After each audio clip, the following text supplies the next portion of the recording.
What is good, my homeschool alumni friends? It's your boy Jacob Gooden. We are back for another week in the Ex-Homeschoolers Club.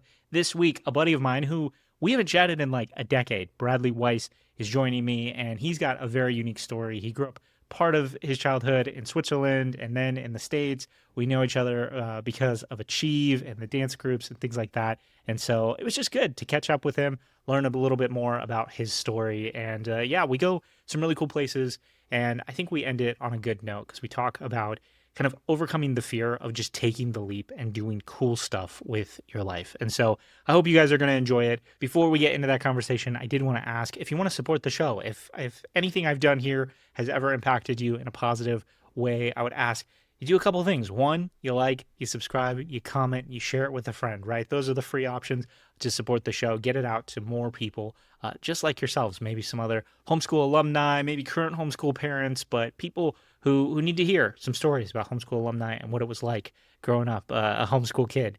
Secondly, if you feel so inclined and you want to support a little bit financially, maybe buy me a coffee, there is a link to do that down in the description. A little goes a long way, and I appreciate it. It just helps make all this happen on the regular for you guys. With that, I'm going to turn it over to the past version of myself. Let's get into Bradley's story, y'all.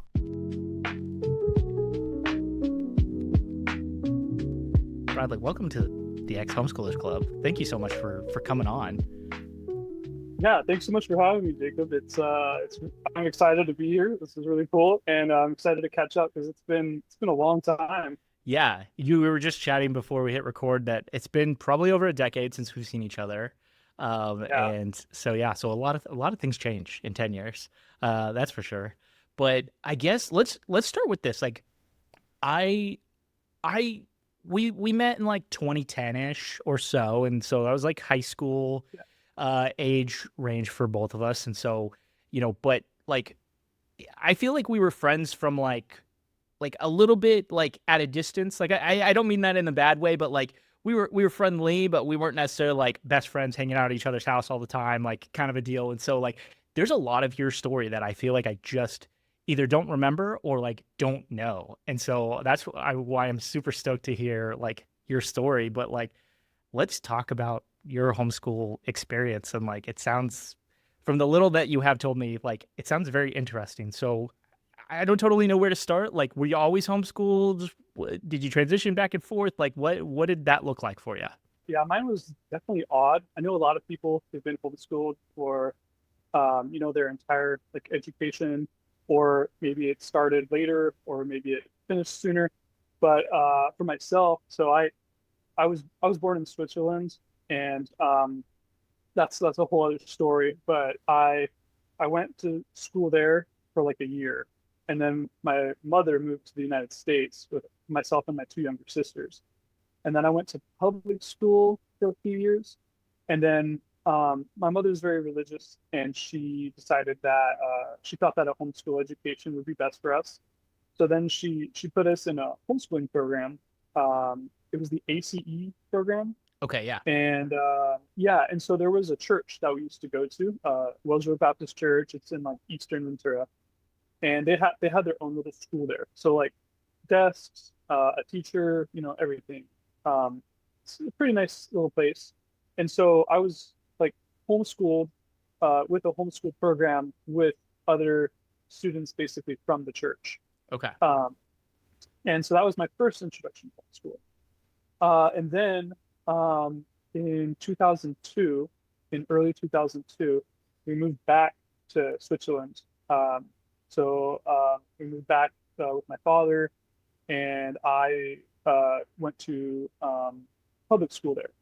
And so I was in public school from third or fourth grade until sixth grade.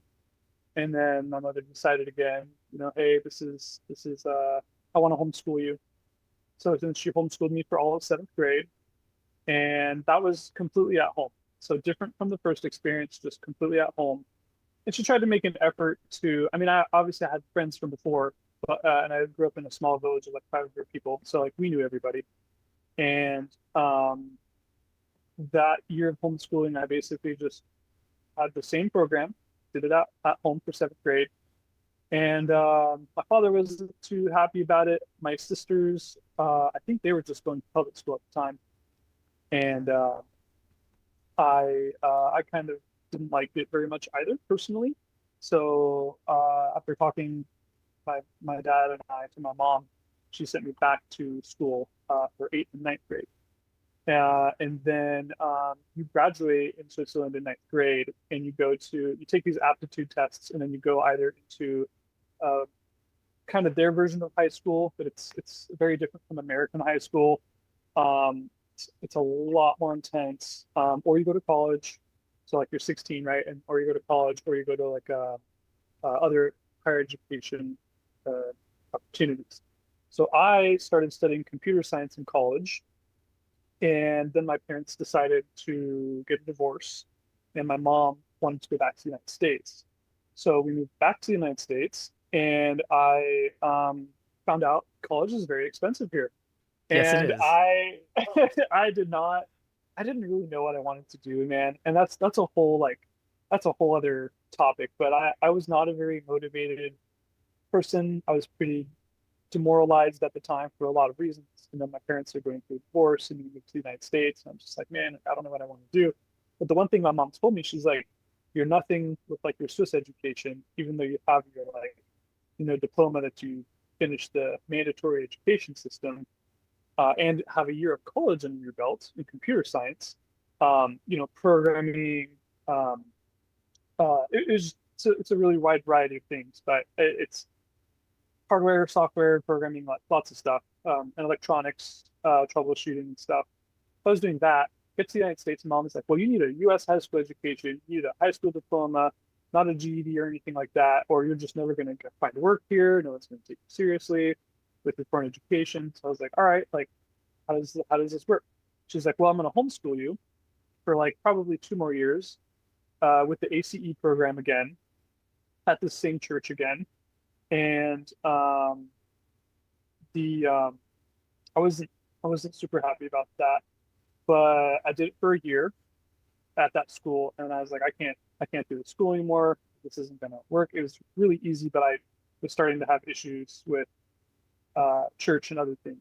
But that's maybe a topic for later on. And then I did it at home for a while, and at that point, I finished after like another 8 months, 12 months. You go at your own pace, Right. and it was really easy for me. So I basically did 4 years of high school in 2 years.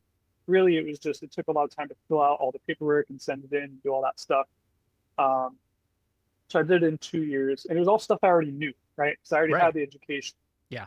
But did it because she said that was what I should do, and that's those 2 years is how I met you and the rest of the like Achieve, and I don't remember the acronyms for the other organizations. There's Catholic one too.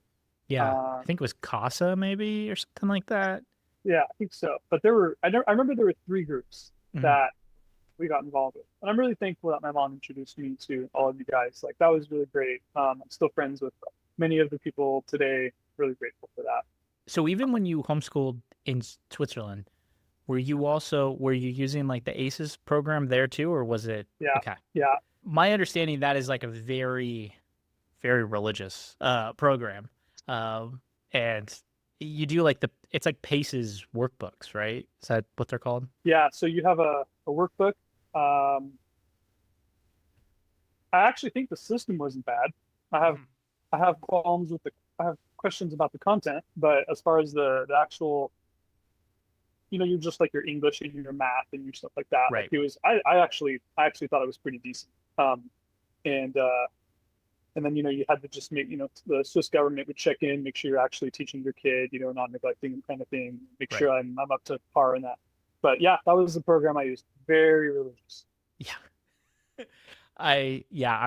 I'm thankful when we started because I did second grade through high school, so about 10 years, and um and we started with a Becca, and I want to say it was like for most everything, and then really quickly, probably within the first 2 years, my mom had just kind of decided I'm gonna pick every curriculum like individually, and so we had like Oh, okay. math was one thing, and English was another, and science was another, and so it was like she would You were go to doing it a la the carte. Yeah, yeah. So she would just like go to the conferences and we would walk around to the booths and she'd be like, "Oh, are you interested in this one? How does this one seem?" And we maybe try it for a year or two and yeah, this is working, this one's not so great, kind of a thing. And so we kind of built our own things, which I mean, there's problems in that of itself, right? There's years that maybe weren't so great. Other areas I think were decent, like math. I can do math, kind of a thing. I feel like that's a Nice. homeschool. You either really get it or you really don't. It's like one of the two. Um, but yeah, like very different from like the aces paces type stuff that I feel like a lot of homeschoolers went through, where it's just, hey, it's everything, and here's the program, and it just ships to your house, or you go, like you said, to a church with other kids and stuff like that. So that's super interesting.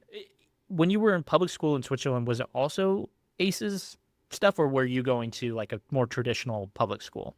Just a completely traditional Swiss like education system. So Okay. there were no cases or anything like that. I don't remember if my mom, she was really she had a really big emphasis on making sure that we spoke, English, fluently, which is why I don't have an accent. Um, so I speak several languages, but English isn't my first. And the I really like the school system there. I actually loved school. I just Mhm. in general love learning Yeah. and still do. Um, but no, it was just a traditional Swiss public education. Yeah. Okay. When you were describing also then being like, hey, I was done by 16. I'm now in college. I'm doing computer stuff. I'm, as you were saying that, I was kind of remembering you bringing that up when we met and like talking to you about like, because yeah, it was like all of a sudden this family was here from Switzerland and it was like, oh, okay, cool. Like new friends, which is, always welcome in the Achieve group. But it was like new friends, but like they're from Switzerland. But like, yeah, like you said, you didn't have an accent. Like it just, there was like this weird, not weirdness, that's the wrong word, but like I remember being like, you guys have lived such a fascinating life.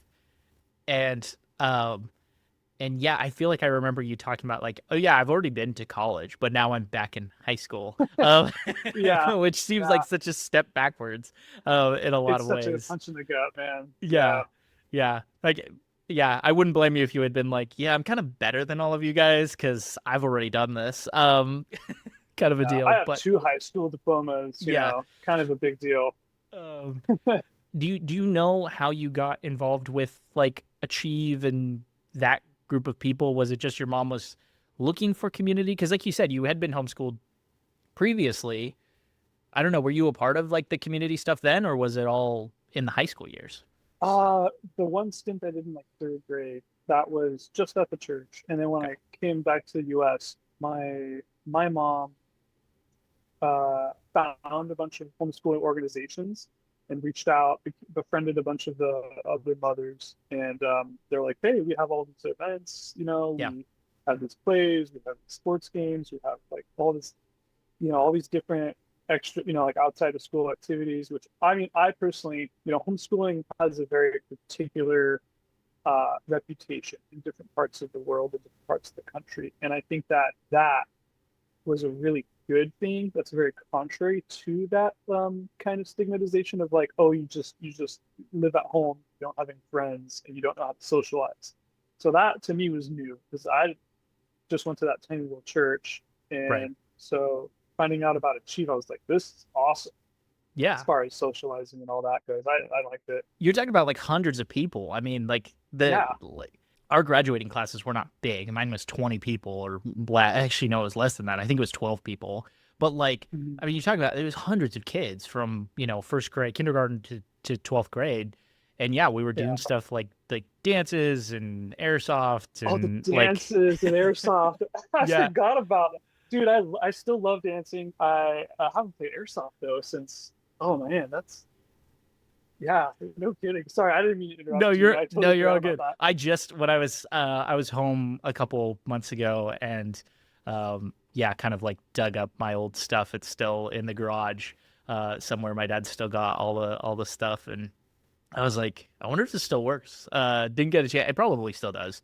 But yeah, I was like, it's fun to kind of like reminisce because yeah, like you were saying, like it kind of takes away a little bit of that stigmatization of like homeschoolers are isolated and lonely. Like we had friends, we had dances, we had like I went Yeah. to prom. Like there was a lot of like more normal aspects that felt a little bit more school like. There was also areas of like you could go to someone's house and take a class, or you could, like my parents were not great in science, so they would tap into somebody who had a science background, and my mom taught English to a lot of kids and stuff like that. So it definitely was like, I think a very net positive in that way of like we had some more opportunities that maybe like other homeschool kids just don't have in a lot of regards. Yeah, I think at a certain point with ACHEV, the line between like a traditional public education and the homeschooling kind of starts to blur after a while, because I mean, there's so many extracurricular things,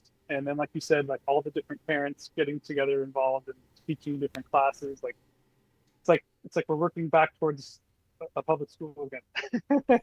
Yeah. Yeah. So the other question I had for you in like the homeschool pieces of your life, you mentioned you had two younger sisters. Were they also being homeschooled at the same time, or was it just you? I mean, I know in high school the three of you guys were, but like earlier, where do they fit into the mix of that? When I was that stint in third grade, Kimmy would have been in first grade, and Sarah probably wasn't even in school yet at that point. Okay. And then it's when I did the seventh grade stint. I don't think my sisters did it. I think it was just me. I'm pretty sure. And then when we came here, I did the 2 years, but they stayed in quite a bit longer. They actually ended up, I believe, finishing both of them. So Sarah would have been 13, Kimmy would have been 15 when they got in. So yeah, they definitely went. They definitely had a much larger, or I should say, longer homeschool experience than I did. Okay. I want to get into like where you stand on it now, but normally I do that at the end of the show. But so let's like, instead of going there, let's like talk a little bit about, I guess, that transition now, like your second transition into like college, career, adulthood. So like after graduating in the US, now you have a US high school diploma. Like what was next? Were you headed to college? Were you just kind of like figuring it out, gap year? What was going on in Bradley's head? Man, my early adult career life was as much of a mess as my back and forth education. But so when I came to the U.S. and I was like, okay, college is expensive. All right, well, I should go to college, but I also don't know what I want to do. I decided like, oh, I'm going to enlist in the Marine Corps. I'm going to enlist in the military, and I'm going to get free college. Right. And also free training for, because you can pick in the Marine Corps, they're called MOSs, they're military occupation specialty. You can essentially pick things that you're interested in, and they will, depending on the branch, they will be more or less helpful in getting you that particular specialty that you're interested in. Right. So I was like, okay, gonna go to the Marine Corps. A couple problems there. So I wanted to be an aircraft mechanic. So get my A&P license. My thought process was I can live anywhere in the country. There's an airport. I've got work, or the potential for work, and it's in a license that doesn't expire, which is pretty cool. And then yeah, there's other benefits to it too. And so I have degenerative retinas, and when I was 17, my vision was nowhere near as bad as it is right now. So I have a very unique eye condition called retinitis pigmentosa. So I'm essentially going blind. And everyone who has it, there's like 64 different types. Everyone who has it, they go at very different rates. So when I enlisted in the Marine Corps, they're like, hey, your eyes suck. So I went to boot camp, right, in San Diego. They're like, hey, your eyes suck. You have this degenerative disease, and we're releasing you from your contract, right? Right. For medical discharge. So I got discharged, and it's like, okay, well, my eyes are going bad. They're telling me I only have a couple years left to see and be like normally functional. And that was in 2013, and here we are in 2026.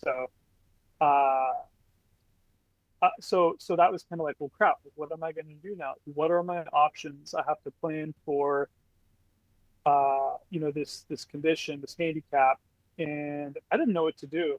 So I just got first job I could. I'm trying to remember in what order I did things, but I did carpentry for a while.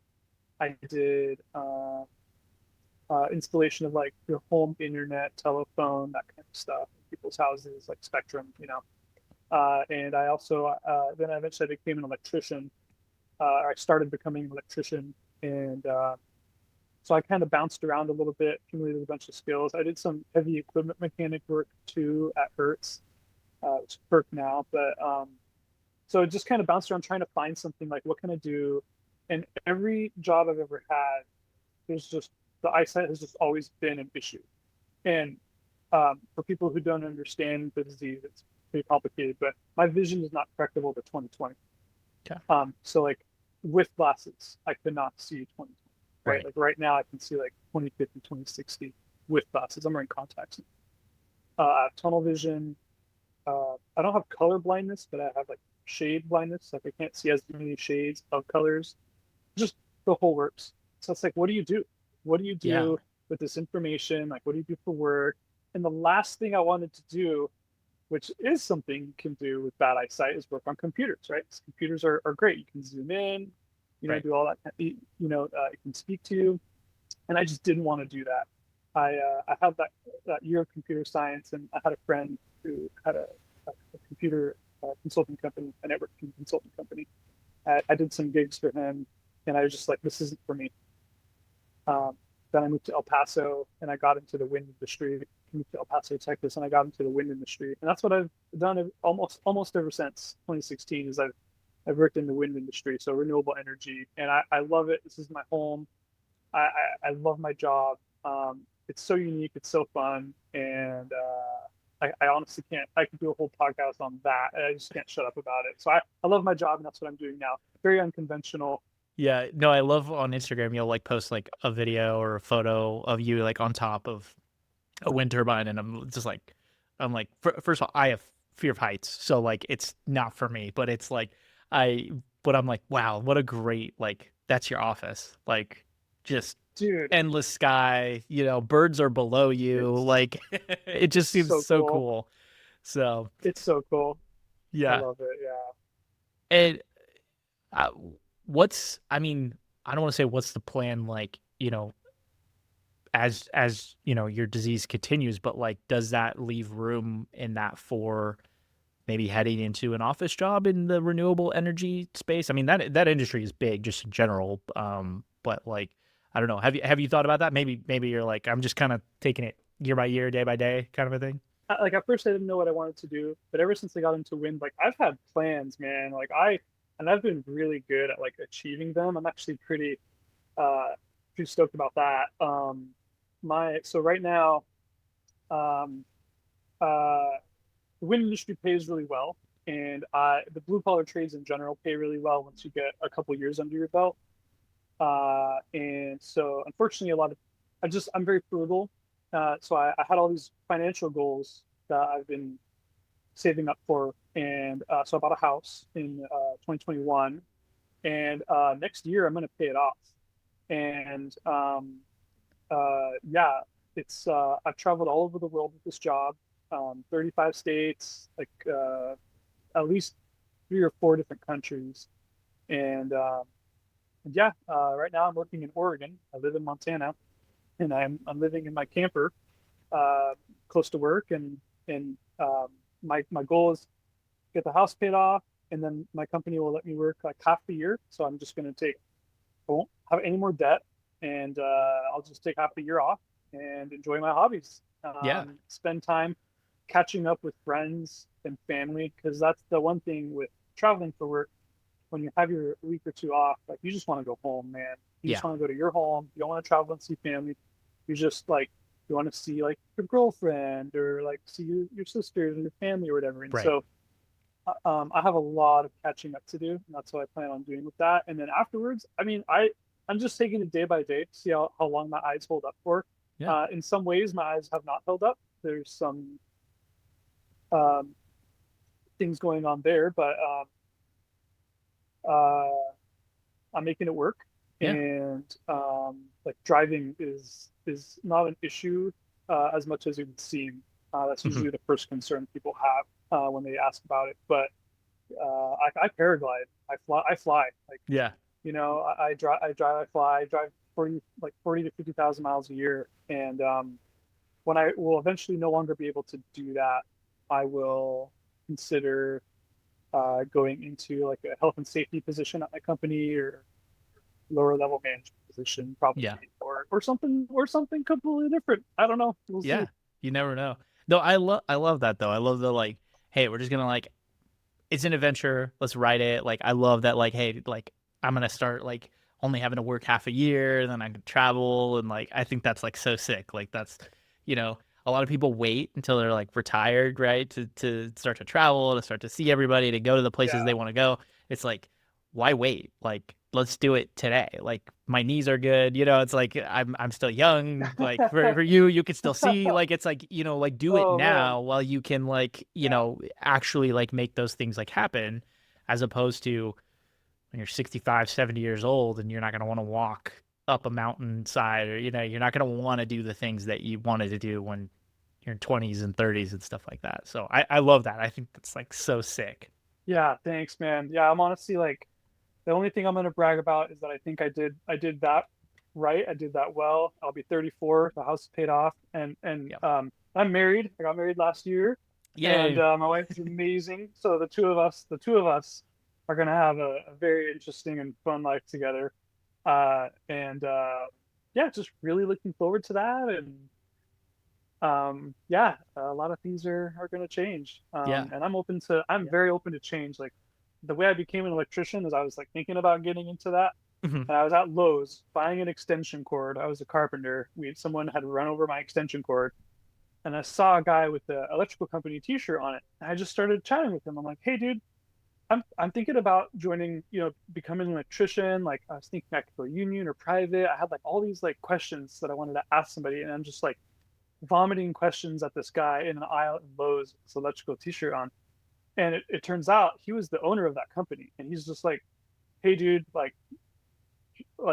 you seem great. Like, I'm looking for guys. Like, do you want to start? Like, when can you start? Like, I'd love to hire you." Literally in the aisle of Lowe's. And so I can put in my 2 weeks today, and I did. And then I started working with this guy, and that's how I started my electrical career. And now I'm an advanced electrical troubleshooter, and I just passed our highest level exam for General Electric 3 weeks ago. So Nice. it's been really interesting. You know what's so interesting? Everything that you have like described, there's like this level of like fear associated, I think, with like a lot of that kind of stuff. Like people have a fear of like just walking up to a stranger and, you know, the lows and start a conversation, or like going after the stuff that you want. And like you just did it. Like, and I'm sure there have been times where you're down and you're like, it's not working out. Like you were saying with like the military, it's not working out. Like, what am I supposed to do? But it's like you've made it work. Like you've been like, okay, let's just ask the questions. Let's go on the adventure. And like I think that that's like so awesome, because I know for me, I get freaked out. Like I talk myself off the edge of it. I'm like, no, I don't want to do that, or but this over here is like, okay, it's fine, it's decent. And I'm like, but anytime I've actually taken the jump, anytime I've taken the leap, it always pays off. It always has been like so cool. And if it just crashes and burns, Yeah, guess what? It just crashes and burns. Like it is what it yeah. is, you know? And you had this totally new experience. I mean, Yeah. you never know where life can take you. And all of these like choices, I look back on all these like choices that I made throughout the years, and at the time they seemed like small choices. And at the time I was just like, man, like what's gonna happen now? And then just, I don't know. I guess life sometimes just works out, and yeah, Yeah. it's really cool that you did that too, man. Taking a chance. Because Yeah. so many people, they just spend their whole lives just like, I know so many people who just have stayed at the same job and are just fearful of change, and reasonably so. But it's just like, change can be really scary, Yeah. and taking those risks, taking those chances, like that's how you can get places. Do you think some of that has to do with the fact that when you were a kid, like you would move halfway across the world and then back, and then halfway across the world and then back? Like, I know that wasn't necessarily like your decision to do those things always, but like, does that contribute to the ability to like not be afraid now because like, I mean, I think about moving halfway across the world and like, even now I'm like, I feel the anxiety rise in my chest a little bit of like, I could never do that. So like, does that play a role in like kind of your fearlessness in a way? Yeah, I don't know. I mean, it's definitely a lot of change. Hmm. So maybe I just got used to change, and but I don't know. Like the fear is always there. The fear is Hmm. always there. Like, like, oh, I'm taking this random job from this guy in the Lowe's like aisle. Like, yeah, that's just one example. Because almost all of my work that I've gotten has not been like, oh, I wrote out this really good resume and I have these great qualifications and I don't know, man. I just kind of like didn't fake it till I make it, but I just kind of I don't know. I just I just ran with it, Yeah. and um, but I was afraid, man. Like I think and like I'm afraid of like what's gonna happen after I lose my vision, and every time I've been afraid of something, and then that thing happens, I just kind of regroup and I'm just like, okay, that wasn't so bad. Yeah.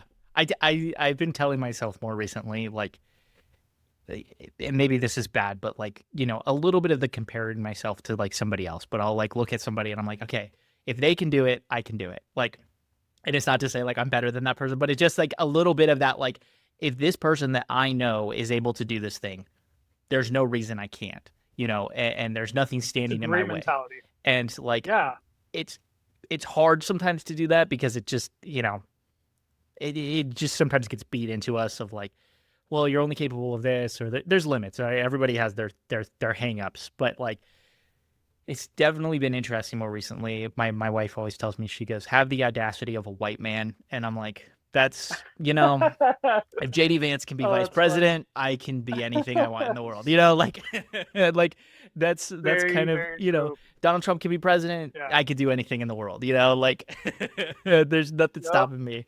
That's a good way of putting it. Yeah, Putting it yeah. into perspective. Yeah. Yep. When you look at a lot of, I mean, when you look at a lot of people who are successful and big, like you look at their career, you look at what they did, and it's like that's the reality is they took the jump, they took the leap, and like Yeah.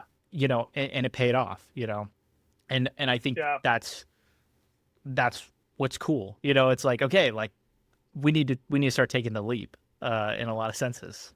Yeah. It's amazing how much yeah, your life can change from the decisions you make, and also in other aspects too. Like I am not the person. So like anyone in Achieve right now, or any of the homeschoolers who are like listening to this right now and met me back then, I'm not the same person I was 15 Hmm. years ago. I have completely different views on life, religion, all these different things. Like it's been a journey, and Yeah, I just love how we all change throughout life, and I've loved watching and knowing these people and seeing how how that's also been for them too. yeah, Like I just recently, it's like Instagram just recommended me like, hey, you might know this person, and I hadn't talked to them in that long, like in 10, 12 years. So I was like, oh, yeah, I'll add them on Instagram and just like see where their life has led them. And it's just, dude, it's so cool to just like have that like fast forward, because you've had that gap, and people are like, I have 3 kids, or I am this right. successful business owner, or I traveled the world, or I live in a different country, or it's so all these little leaps, all these changes that people make. Like I love hearing about them. I love learning about them. It's great. I actually wanted to ask you about something you had said earlier, which was you had said that near the end of high school you were starting to have some issues with like the ACEs program, specifically maybe more of the religious aspect of it. And I'm curious if you want to talk about that because like for anybody who is inside of Achieve stands for the Association of Christian Home Educators of Ventura County. Like you and I have mentioned, we grew up going to churches. I mean, I believed that everybody in Achieve was like in the same vein of like, we go to church every Sunday, we go to youth group, like we believe the same things. Our politics are probably the same. Like Yeah. I very much was like a part of that. And then even in college, I picked a Christian college because I wanted to kind of keep that same mentality alive. I call it like the youth group effect, alive even in college. And it wasn't until I was like 21-ish, 2021, when I was like, oh, like the world's crazy different. But I'm curious for you, like, I don't know, like when you said that, like what do you mean by that? What do you mean like you're starting to take issue with like aces and paces like at that point? Well, in short, it was about just religion, the viewpoint of like the belief systems of Christianity and the rest of the religions of the world. I just started to question a lot of that. I shouldn't say I started to, but I would say that was just kind of like a moment where that change started to happen a lot more rapidly. I remember, so I'm not religious anymore. Same. Um, right. Yeah. Yeah. Yeah. So, and I was raised from birth to be a good little Baptist, and that is my mother's religion. My dad, he believes in God, but he's like go to church on Christmas and Easter kind of guy. Yeah. Switzerland is a very Catholic and Protestant country, so they're very religious, but they're not as dogmatic, which I think might be the operative word there. And I remember just being 7 years old, and like I just remember one time being at church and like bowing down to pray and just being like, "Is anyone listening?" Like, Mhm. and as I've grown older and seen the world, because that's the thing is I was very, very sheltered um, by because my mother mostly raised us, and so I had her viewpoint of the world for basically 17 years, and then as I transitioned into adulthood and I met people who were not Christian, as I met, well, because even my friends in school, I was like, my mom was very proud. I was like very much a pro America, like very Christian guy, and even my friends, because most of them again are religious. It's Switzerland, very Catholic Protestant country. They're just like, man, this Browder dude needs to chill. Like he is way too religious, or. Mhm. And um, as I met people, like at my first job and just getting out of that church and moving around the country and stuff, as I met all of these people, you just kind of the layers start to kind of peel off. Of, like they're just people, and I don't know. I'm trying to like find a way to succinctly and eloquently like delve into that. It's such a Yeah. complex topic, but Well, I mean, in the culture we grew up in inside of the Christian homeschool world, and I mean, even if you just have like Christian parents that are a little bit more isolating or a little bit more just like protective, right? Like there is that kind of it's a bubble in a lot of ways. And that bubble, like if it pops, when it pops, like is kind of it can be kind of brutal. it's Sometimes jarring. it's jarring. Yeah, that's a good word for it. It Yeah. definitely is like one of those things where it's like you were saying, you see people just as people who, yeah, we just maybe disagree on what God is or who God is or morals or we can disagree on some stuff, politics, whatever, and it's okay. And like I was saying, I was like 20, 21, getting my first job out of college, and like I worked a job that required I worked Sundays, which I hated because I wanted to go back to church. But I was like, okay, whatever. I'll suck it up for, I'm only going to be here for 6 months. Ended up working there for like a year and a half, kind of deal. But like my coworkers and I decided like, hey, Sundays is we're just when we get off work, like we're gonna go have a meal, we're gonna go get a beer, we're gonna like hang out, we'll get to know each other. And once we got past like the friendship stuff of just like, oh, how many dogs do you have? How many siblings do you have? Like we got into like life. We got into like, what do you believe? What did you grow up believing? Why do you believe that? And Yeah. like once we started to get to that level of friendship, it was really interesting because I was like, these are people that it's not that I was raised to hate them, but I was raised to disagree with them very strongly. And all of a sudden I was like, they're kind, they're loving, they want the same things I want out of life. How are they a Yeah. bad person for that? And I don't know, it's like a very bubble pop scenario where I was like, oh. Yeah. So yeah. Was there a moment for you like that? Oh, okay. Yeah. Yeah. There were a couple. So first of all, I think something that should be said about leaving religion Mhm. that's so difficult is I think that deep down inside, most of us crave community. We Yes. love companionship, whether it be your like parental, your siblings, your community, your friends, your like we just I think we thrive, we do our best like in community, right? And when you have a religious organization like our Baptist church, you have community. I mean, like, dude, I was going to church Sunday morning, Sunday night, and Wednesday night. I was every day there was something, right? Like when Tuesdays there was like a Bible study. Thursday there'd be this.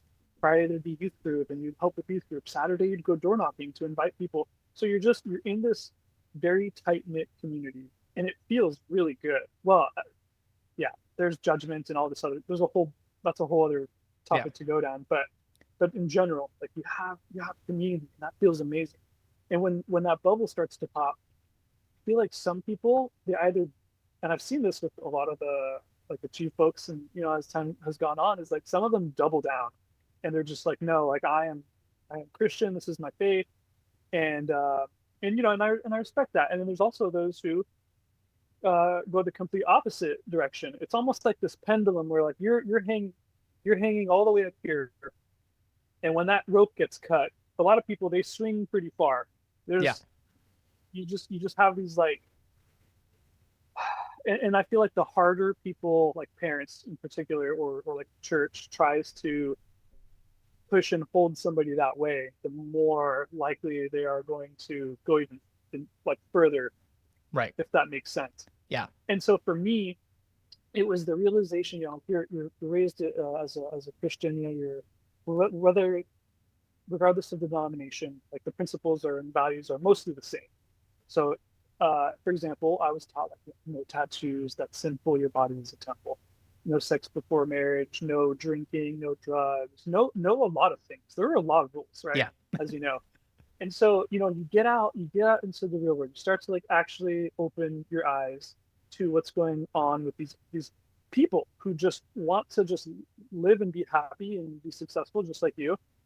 And you're going out with them, like you said, after work, and you're having beers, and you're like, wow, like these guys aren't these like alcoholic monsters who can't control their insatiable appetite for liquor or whatever, they make all these pro-life choices. They're just having a beer after work. That's all it is, right? Yeah. And then, oh man, like these pot smokers, these weed smokers, these bums, and you meet them at work, and they're smoking, on their break or something, and then they come back and they work with you, and you're just like, there's nothing wrong with that, right? And so you're just chiseling away at that belief, little by little. And then like I remember the first time like I had sex, and that person also was religious and from the same group, and I was like, holy shit, like I'm gonna be like, my whole life is over, like I'm committing like one of the worst sins. This is this like huge deal. I just remember being like totally like super freaked out about it, but wanting to do it. And then after it happened, like I just remember when I was going home afterwards, I was just like breathing the air and looking at the life around me and just being like, nothing changed except that was really fun. And so that was a big wake up moment for me too. And then like I tried weed, I've tried mushrooms, I drink alcohol. I love my wife and I love having like a glass of wine together, going out and having a beer, just whatever. And you just realize that like all of these horrible things, or things that were considered so horrible, aren't. Right. And so I want to say the big bubble pop. I don't know if there's necessarily a big bubble pop moment. But I remember if I had to pick three. One was the sex thing and drugs and that stuff. And another one was another big one was, I just remember like, I don't know if your church did this, but like you pass a tithing plate around, right? Yeah. After work, right? And you're this community and you work hard together. And they were just like, hey, this family's really struggling. Let's all pitch in a little bit, help them out. Which I love that, right? It's a beautiful part of that community. And so I just remember, I had my first jobs, getting real pay, and I was like, yeah, I'll give them some money. And I chipped in. And then, next Sunday, it's like, hey, everybody, praise the Lord that God saw fit to, bless this person with all of this, money. And I'm just looking around and I'm just like, no, like Steve pulled overtime to make that money. And then I worked to make that money. Like God had kind of nothing to do with it. And I just feel like, cut me off when you need to, because I could go on about this forever. But it's just like this, I kind of trying to like really oversimplify it here, but it's just this like religion is often an answer and a coping mechanism, in my opinion, to like the unanswered questions of life. Yes. In a lot of ways, and what we attribute to God, many times I'm just like, I attribute it to that person who did that thing. Mm-hmm. And I don't see why I should attribute it to this like higher power. Like my friend, did this great thing. Right.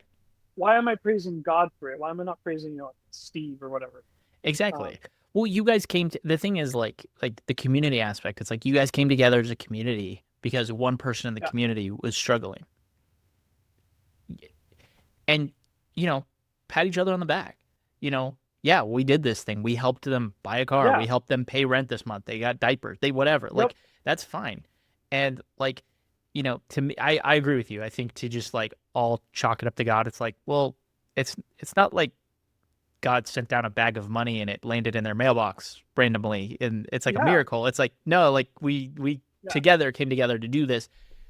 And, if you want to say, hey, our God has taught us to be generous and that's why we do that. Like, great. That part can be contributed to God. God has given us a generous spirit to do these things. That's fine. That's, to me, a little bit of a better reframe if you want to include God in it.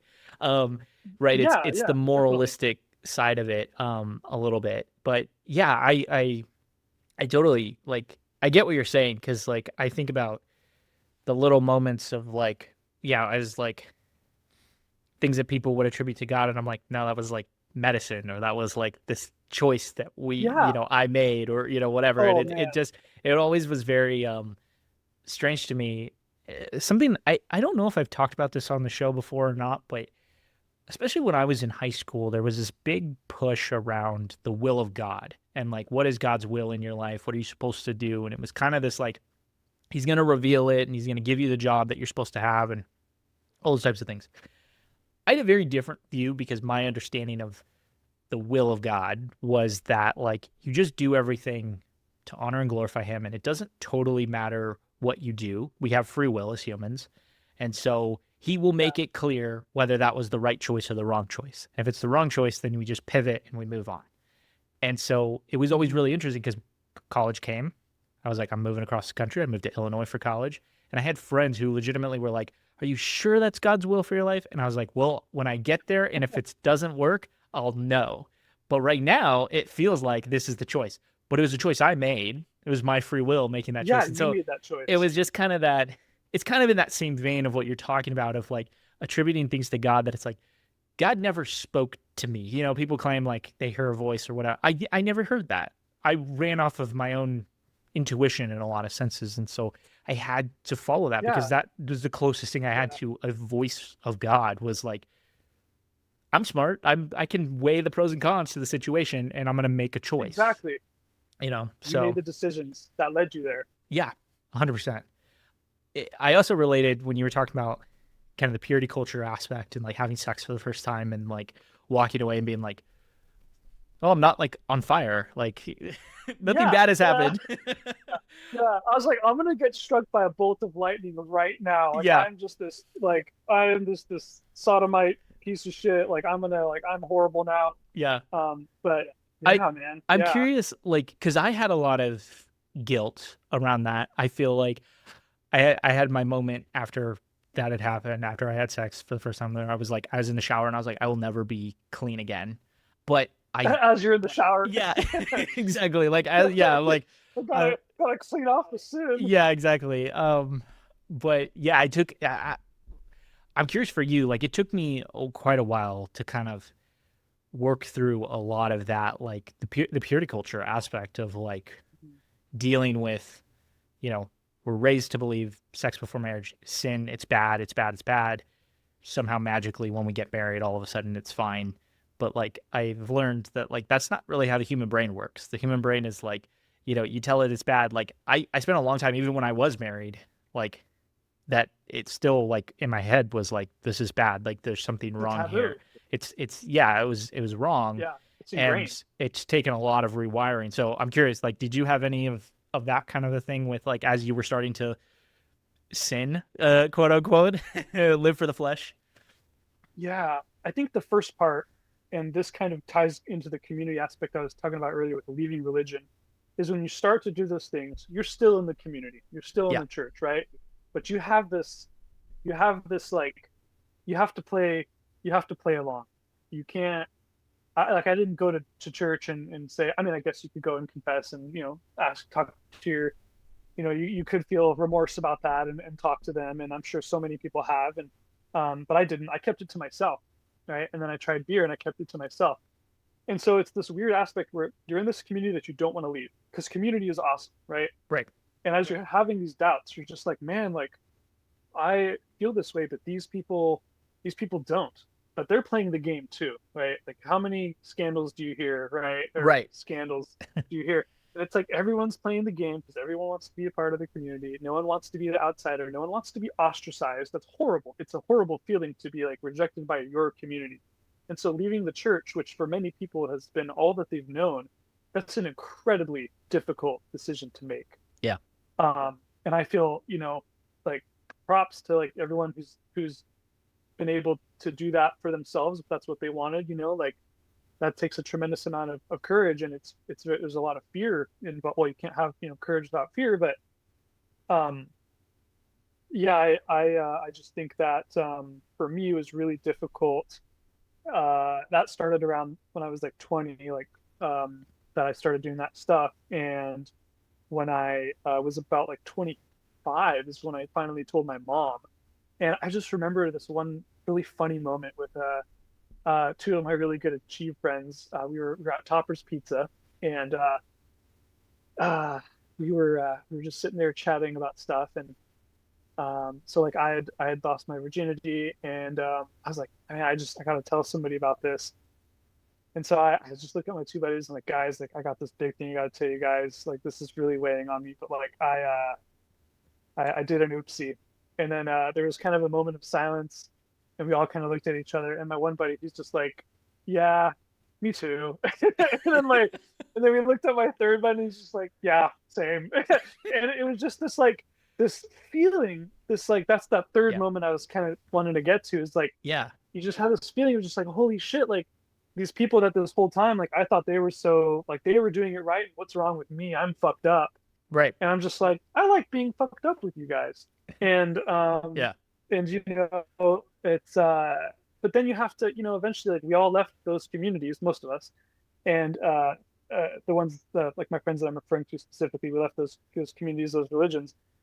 And that's difficult, man, because now Yeah. like you're kind of like they're not inviting you to hang out and do stuff anymore, Yeah. you're not like it's not that you're not welcome at church. You're always welcome at most churches, but you're not getting invited to like the after church stuff, and Right. you kind of you just slowly distance yourself from those friendships. And for a lot of people,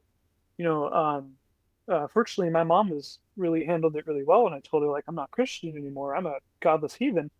um some parents handle that really poorly. Yeah. Some kids are living at kids, young adults are living at home with their parents, they get kicked out. Right. These people, there are real consequences to Right. leaving that community. I was gonna ask you about, yeah, like telling your mom, like, you're leaving religion, because I remember I was sitting literally in this room, Yeah, like right there. that core And memory. my parents were visiting, and I was like, hey, like I need to tell you, like, I'm not a Christian anymore, and like just kind of get that off of my chest. And I was like really worried, and I was like, I don't know what this means. Like, I wasn't totally freaked out that they were gonna just like up and abandon me, but I also was like, you don't know until you say it at the same time. Yeah. So, I had kind of been dropping some subtle hints about like, hey, like this has shifted in my belief system, or things like that. But I just to Testing kind the of, waters. yeah, tested the waters. Yeah, I was like, oh, yeah, I don't know if I believe the story of Noah was like historically accurate. Like maybe it was just a parable. Like I'd do stuff like that, right? Where it's like enough that Yeah, if it's gonna be really bad, I can probably start to tell. Um, you know, and yeah, but the thing that I don't remember which parent it was, but one of them was like, the deal is we're gonna love you no matter what, and we want you in our lives no matter what. And so, if you're your own person and you get to make your own choices, and that's what life is. And they're like, so, we raised you to think for yourself. We raised you to be independent. You get to do that. Do we have to agree with it? No. But like, I want you in my life. So am I going to sit over here and be judgy and make you feel uncomfortable and like all those things? Like, yeah, stuff sometimes comes up and we disagree and whatever. But like, they chose to say, I still want you in my life. And so whatever that's going to take, let's work on it. And I think That's awesome. that's what's cool when parents do that, because to your point about there are plenty of people who have been on this show. There's plenty of our friends from high school and before that, like I've talked to on the phone, and they're like, yeah, I don't talk to my parents anymore. It's so sad. I'm like, how? Dude, yeah. You think about like the loving relationship between like a parent and their child, and they're just over a belief system, they just throw that all away. Yeah. And it's heartbreaking, man. And there's just so much like I knew very, very little about psychology, and I honestly kind of looked upon it quite poorly for many, many years until unfortunately fairly recently. But I've learned so much about just like the effects that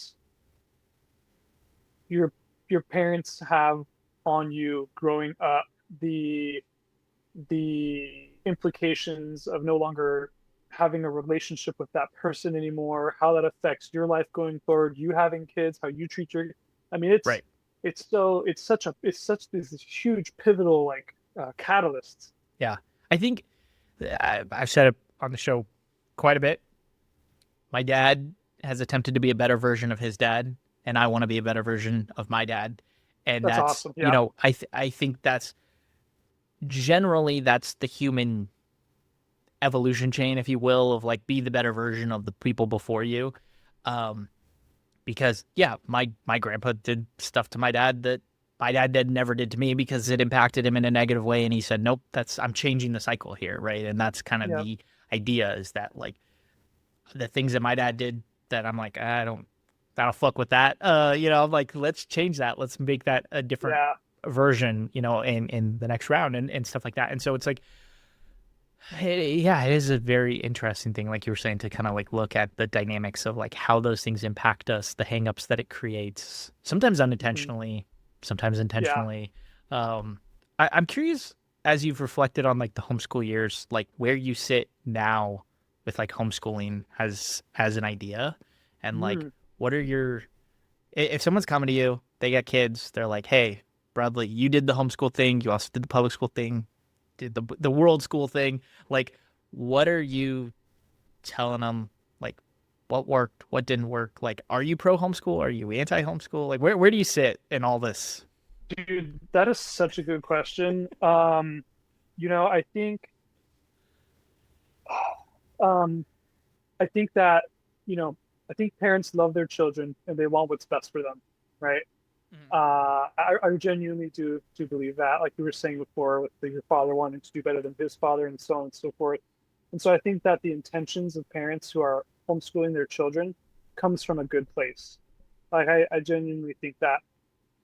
As far as the quality of the education, I mean, everything in life is so nuanced. Like there are public schools that are like terribly underfunded, and there could be some not so great kids there, and your kids are going to get involved with those kids, and I think that or be affected by those kids or whatever. And I think that these parents who genuinely put in the effort and love their kids and want to homeschool them, it comes from this place of love and wanting their kid to be as successful and good as possible, educated as possible.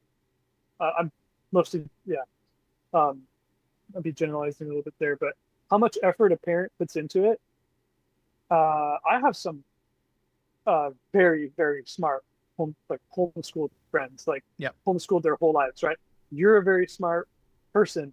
I know, like there's so many of the people that you and I know that we've had on the show that like, they're just incredibly intelligent, well-educated people. Yeah. And so I can't really be for or against it. I would say, like, if you're going to do it, make sure your kids are socializing.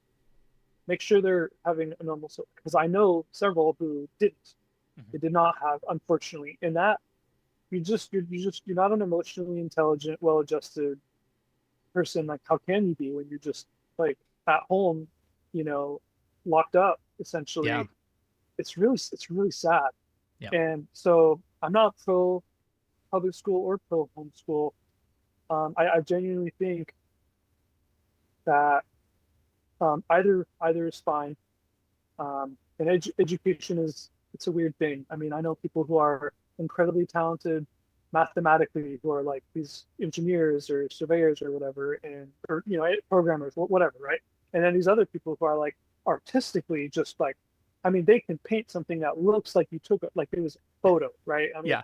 there's so intelligence is such a like nuanced thing. And I think one of the advantages of homeschooling is you can really cater towards your child's um, talents and Right. abilities, or work more on those ones that aren't. And you can do that in public school too.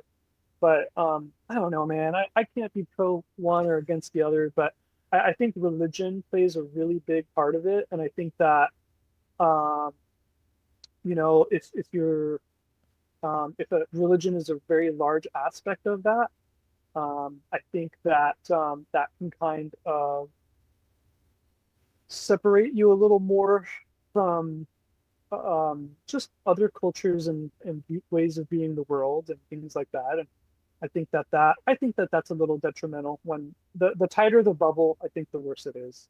It's being willing to have the tough conversation when it comes up.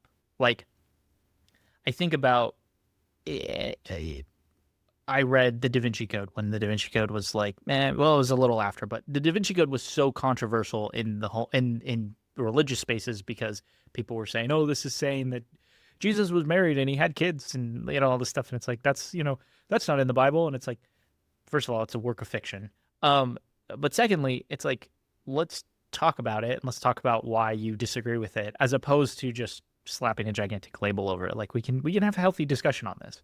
And I appreciated that, like, when I told my parents, because I read a different Dan Brown novel that was in that same series, and I was like, oh, this is like National Treasure. Like, this is super cool. I want to read these other books. Mhm.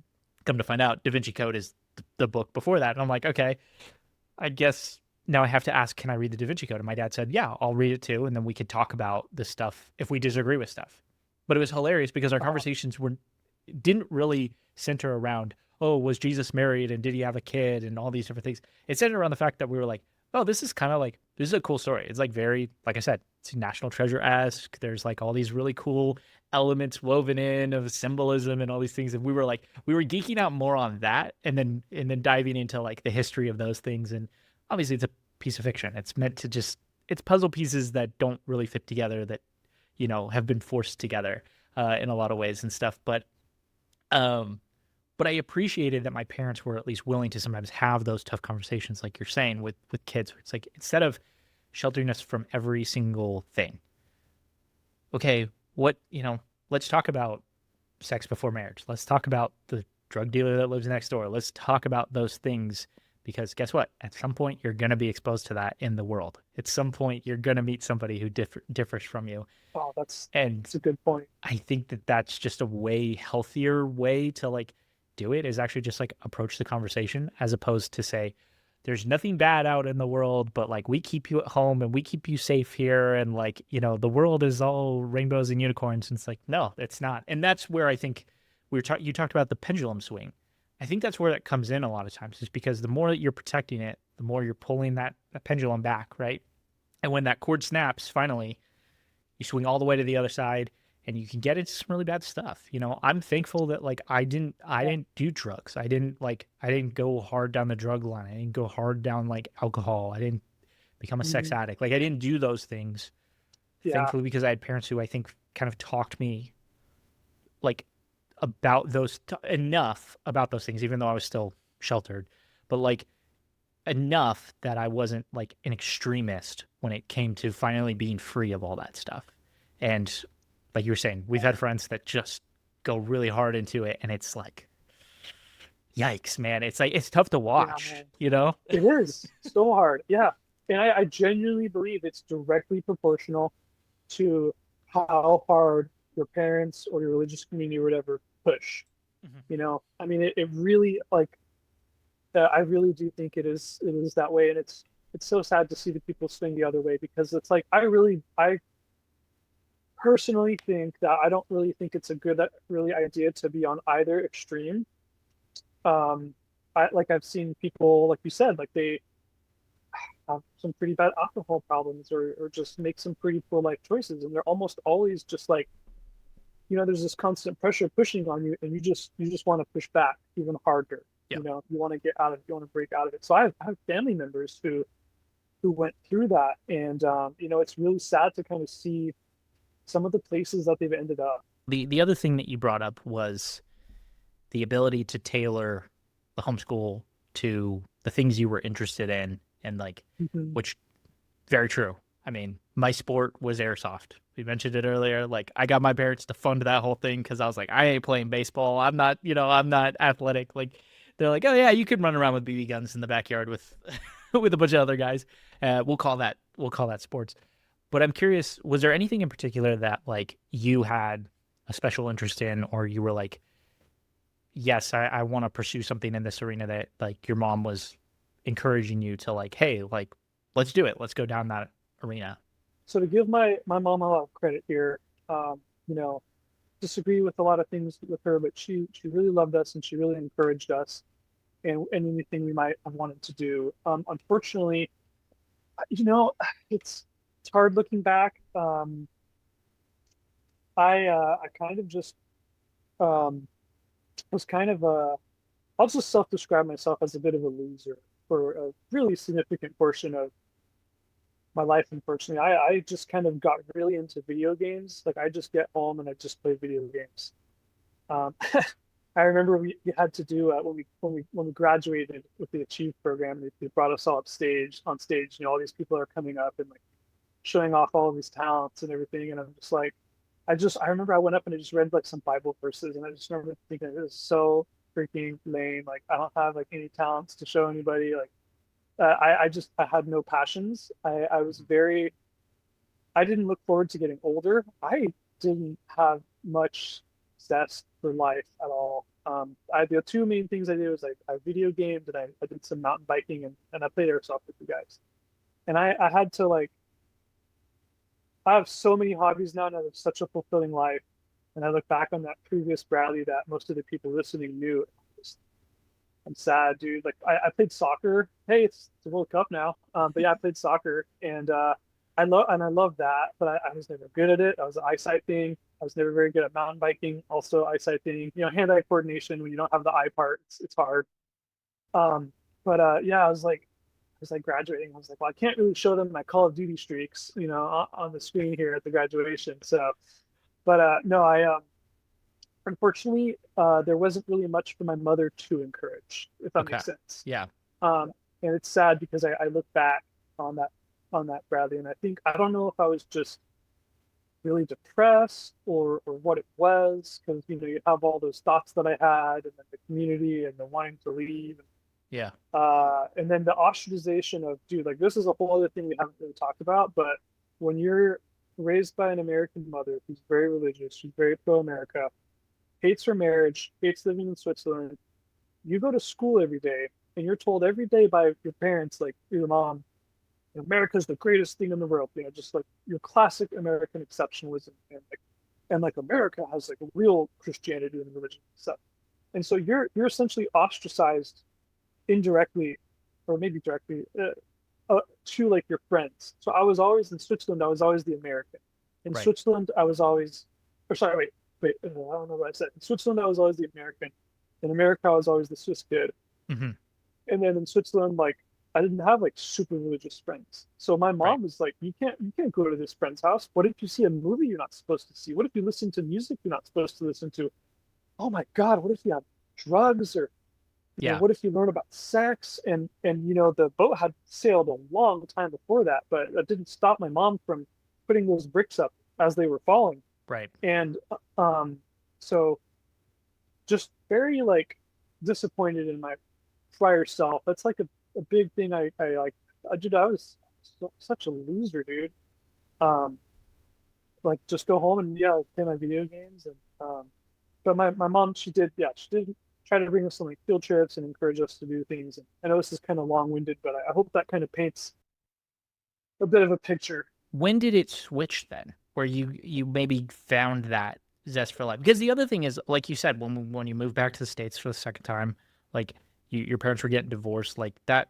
I mean, there's a lot there, of like, Oh, so there's much. so much going on in your head. Like, I don't blame you for feeling like just not having that passion. I mean, even like you said, mentioning like, you know, wanting to have friends in Switzerland, and mom saying like, oh, well, what if you go over and it's these things? It's like, it's kind of hard to maybe sometimes find a passion when you're also worried, like, what if I like the thing that mom is not going to approve of? So, Mm. like, I'm not going to, why invest the time if like it's going to potentially get taken away from me? In some regards, I don't know. That's me thinking out loud a little bit, but like, when Yeah. does it switch for you where you all of a sudden are like, no, like I'm interested in this thing and I'm gonna pursue that. I'm gonna have that passion.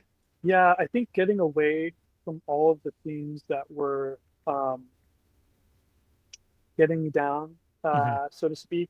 So, like in the US, my mom was like, hey, these achieve people, they have the same values as us. You can actually have friends now. You can have Right. friendships now. And so I start to, hang out, and it's like, oh, like I can, and don't get me wrong, it's not like I did nothing in Switzerland, but it was significantly less, very Yeah. limited. And so now it's like, hey, you can do these plays. That was super fun. I loved like working on Right. the arts and crafts for that, meeting the people, hanging out with people. You can I played airsoft. I got into like kayaking, hiking, and all of these things, they're available in Switzerland, right? Right. Like they're there too. But I never really got to enjoy those. And here it's like, hey, now you can have all these friends, you can do stuff, and Yeah. then you just kind of you become an adult, and you start to have more freedom. Like I moved out when I was 20. Um, uh, um, uh, and my roommate was one of my achieve friends, Hmm. and we were roommates for many years, and that was great. And then I got into this like relationship, and that it's funny how like relationships can change you. It can affect you at like your core in ways that like friendships or parent relationships and stuff like that can't. But that I kind of had a period there where I didn't really do a whole lot either, unfortunately. But then when I moved to El Paso in 2016, that was like kind of a big moment for me, and I started getting more into hiking and other things there. But when I moved to Montana in 2018 and I started traveling for work, that was like the big watershed moment. Because Okay. dude, this industry, you are free, dude. Like my boss, I've literally never met my boss. I have never met my boss. He lives. I actually don't know where my boss lives. I talk to him occasionally on the phone. Hmm. I go to work. I look at the towers that are down. I Yep. work on the towers that are down, and that's how it was. So I'm in like, I remember this one 3 month period. I went to 11 states. I was on 3 different continents, and I went to 4 different countries for work in this 3 month period. And I had like all these flights. So you're just meeting people and discovering new Yep. things. And that was like 2018. Like that was when I really started to change the most. And then after I got out of that relationship in 2020, that was huge. Right. And I started dating different people and getting into more hobbies, and yeah, I'm so happy now. It worked out. Good. It worked out. It was a rough 3 quarters of my life, but now it's like amazing. I'm so happy. That's good. I agree that I think there's like, yeah, there's that like freedom thing. We kind of talked about it already, but like, yeah, that freedom kicks in and you go, oh man, I can do whatever. Like, Anything, and anything I like you want. said, traveling, it's like you meet people, you hear, hey, go eat at this place, go experience this thing, you hear Hmm. stories and you go, I could do that, and it's like, it is really cool. Like when you are able to go do those things and like, and also when you get to talk about them, I don't know if you've ever experienced this.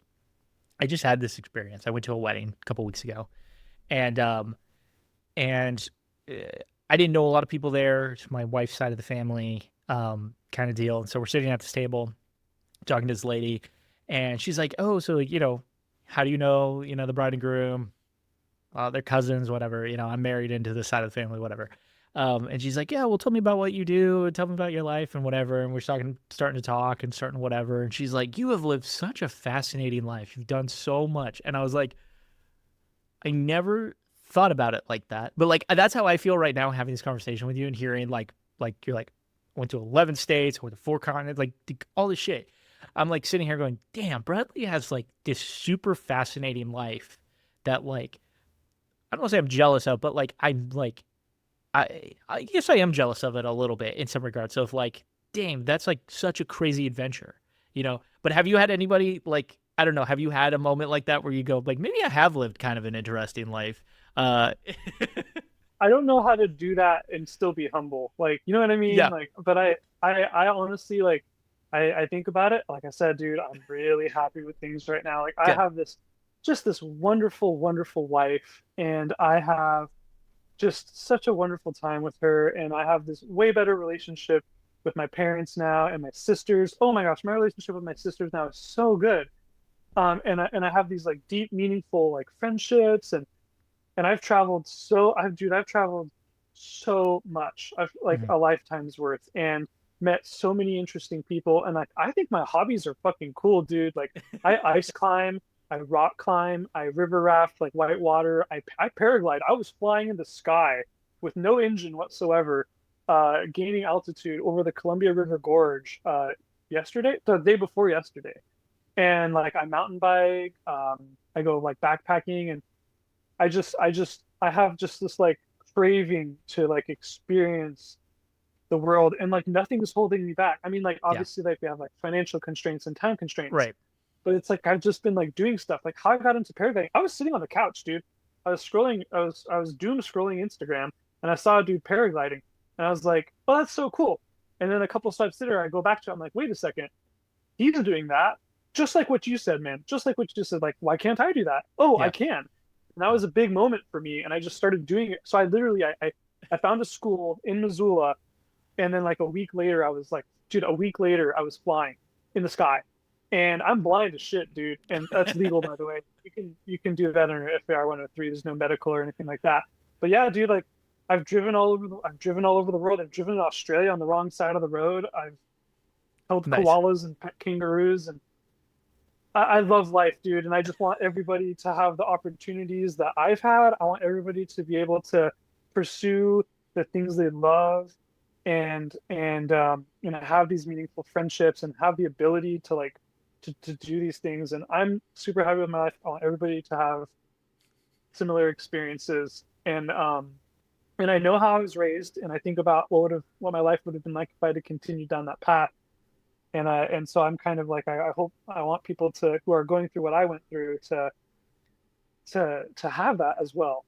There's a freedom there. I like I Yeah, hear it in your voice. I hear it like in the things you're saying. Like I see it in your smile. Like it's really cool to see. And this is why I wanted to have you on the show, because like the first time I reached out to you, you were like, I don't know, like I wasn't homeschooled all the way through, you know, whatever. And I was like, no, like let's do it. Let's fucking do it, because like yeah, you have a zest for life that like I think kind of gets lost in the sauce for a lot of people, and myself included. And like I think that yeah, that's if people take anything away from this episode, I want them to take that away. Do it. yeah, Just like go live the adventure. Just do the thing. Take the leap. It's yeah. like and it's not too late. That's the other It's thing. not. It's not. Yeah, but I don't want people to also feel bad about that. I feel like social media now. I do. I feel like I should say this because of like what we're talking about, but like we live in a real world where we have bills, we have children, we have medical conditions, we have you know, just look at the economy, dude. Like, you know, Yeah. like I am so lucky. I am so lucky to have the job that I have, the income that I have. Because for it took me a very, very long time to get where I am. I mean, here I Yeah. am 16 years later. You know, it wasn't until like 5, 6 years ago, well, 8 years ago, that things started to get good. Mhm. And even then, like I'm gone most of the time. I'm away Yeah. from home, from my wife, and so like people have kids, they have bills, they have responsibilities, and I don't want people to like, you know, you look at Instagram and we're all looking at people's highlight reels and Yeah. judging our everyday to people's highlight reels. And so I don't want people to not pursue their dreams and stuff like that. But I also know just like life can just be so, you Yeah. know, tough, and Yeah.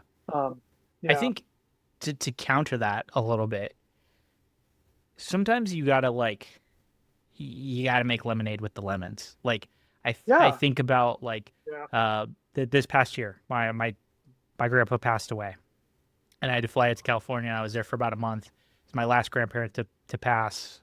Like, just the grief was weird. The whole experience was very strange, and I'm still working on it. Grief is not something that's just an overnight remedy.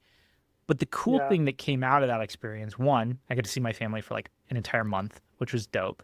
Um, and hang out and do all of the stupid stuff we used to do with him, like go to the movies, just all that stuff. But also, I bought his car, which meant I had to road trip across the country to come back to Tennessee. Oh, that's cool. And I've road tripped across the country 5 times now, something like that. I drove across for school. I drove back. I drove across when I moved to Tennessee. And then, yeah, so this is number 4. So 4 times driving across the country. Every single time I've taken a little bit of a different route. And it was so cool because even though there was time constraints, there was money constraints, there was, it was like, okay, we could do this in 6 days or whatever. We just decided, let's stop along the way. Let's do the little activities that look fun. Maybe they're free. Maybe they're cheap. We kind of had a rule. If it's under $10, like it's an instant yes kind of a deal.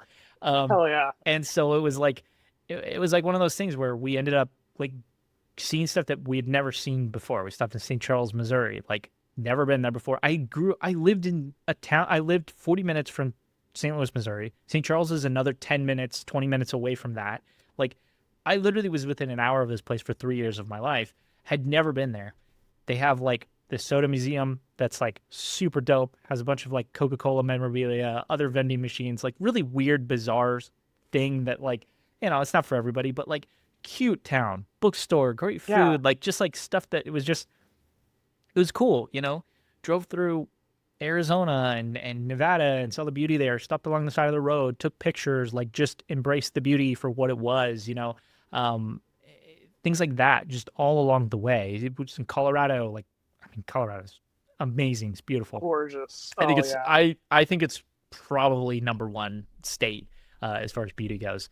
But yeah, maybe Alaska will beat it. But yeah, it's up there Come for visit me. Montana, dude. Okay. Come visit Yeah, Montana. Montana. But just, I mean, the beauty, the nature is just like insanely beautiful. And Oh yeah. so it was just a fun experience because even though there was constraints like you were talking about, like we just took the little avenues of like, hey, we're gonna like do this one little fun thing, and it just Yeah. it made it a road trip that we'll remember for the rest of our lives, to some That's degree. awesome. And so yeah, so if you can't go paragliding, it's all good. Just there's stuff 10 minutes away from you that is gonna Yeah. cost you next to nothing to go do, and it'll make a memory that'll last a lifetime. So Out of like all like some of these like hobbies and stuff I've mentioned, like still some of my favorite memories and my favorite things is like it goes back to that community thing we were talking about, has been having friends over to my house, cooking food, maybe playing code names or Uno or whatever, exploding kittens, and it's just those moments with your friends. Not everything needs to be this like incredible adventure. Like just having those people that I love, in my life, at my house, just like together, like that, dude. That is what life's about, man. Is these people, and I love people and catching up with everybody. As we close this out, I just want to say if any of you are listening and you want to reach out, like I would so love to catch up with you, and I've really enjoyed catching up with you, Jacob. Yeah. good. Me too. It's been fun. It's the best part of the show is catching up with everybody. Yeah. It's meeting new people. Like, genuinely is like so much fun. And like, I'm looking forward to our next talk. Like, I'm like, okay, I gotta ask Bradley all this stuff about paragliding now, and it's stuff that we could get into, off the air. But yeah, dude, this has been amazing. Thank you for coming and sharing your story. Thank you for being vulnerable, being open. Like, that's what this show is about. And Yeah. just thank you. Thank you. Dude, thanks for having me on. Thanks for reaching out. Yeah, this is awesome, and I'm so thankful that you have this podcast. This is such a cool original idea, and I've loved hearing from a lot of the other people who've been on here, being able to see where they've gone. So yeah, this is a beautiful thing that you're doing, man. Well, thank you. I appreciate it. And to the audience, thank you guys for listening. If you made it this far, I hope you made it this far. Do all the internet things you know how to do. Comment below, like, subscribe, share it with a friend. Like Bradley said, if you want to catch up, if you want to catch up with me, if you want to catch up with Bradley, you can email me, exhsclub@gmail.com. That's a great way to get a hold of me. Look Bradley up on the internet. Like you can get a hold of us. We'll make sure there'll be links and stuff down below to get a hold of us. But yeah, thank you guys for tuning in. And until we see you next time, peace.